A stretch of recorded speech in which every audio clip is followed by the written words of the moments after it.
Everyone wants prosperity, better income, more freedom, less pressure, a life with more control. But almost nobody talks about what prosperity actually demands, because prosperity is attractive in theory, but difficult in practice. The part nobody sees.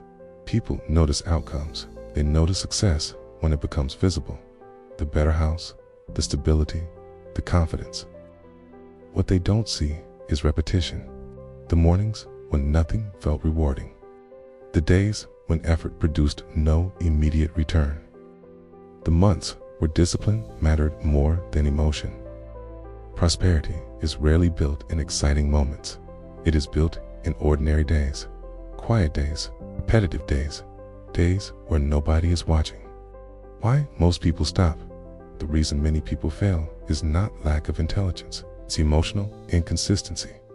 They work hard when motivation is high. They stop when discomfort appears. But discomfort is not a warning sign. It is part of the process. Every meaningful result has a phase where nothing seems to move. That phase eliminates most people because the brain wants visible reward. When reward is delayed, doubt increases, and doubt often becomes quitting. Discipline changes the equation.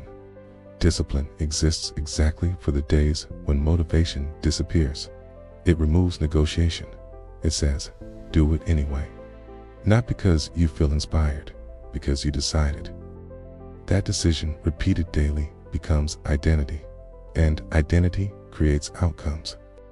The strongest people are not always the most talented. They are often the most consistent. Prosperity requires delayed reward. Prosperity is built through delayed gratification. You work before results. You improve before recognition.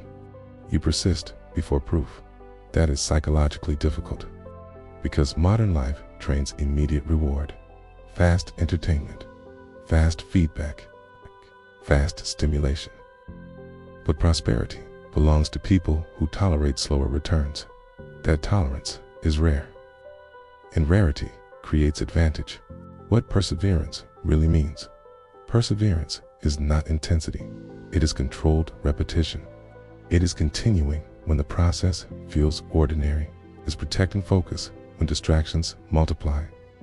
It is staying committed when comparison becomes tempting, because comparison weakens discipline. You stop measuring progress against your own path and start reacting emotionally to other people's timelines. That destroys clarity. Practical mental framework. If you want prosperity, train this one clear goal. One daily action connected to that goal. No dependence on mood, but no daily reinvention, no emotional negotiation.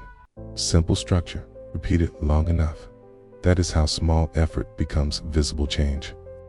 The hard truth. Many people want prosperity. Few accept the psychological cost of building it, because prosperity demands patience, restraint, focus, emotional control. Without those, opportunity is wasted. With those, even slow progress becomes powerful. Closing. Prosperity is not built in moments of excitement. It is built in disciplined repetition.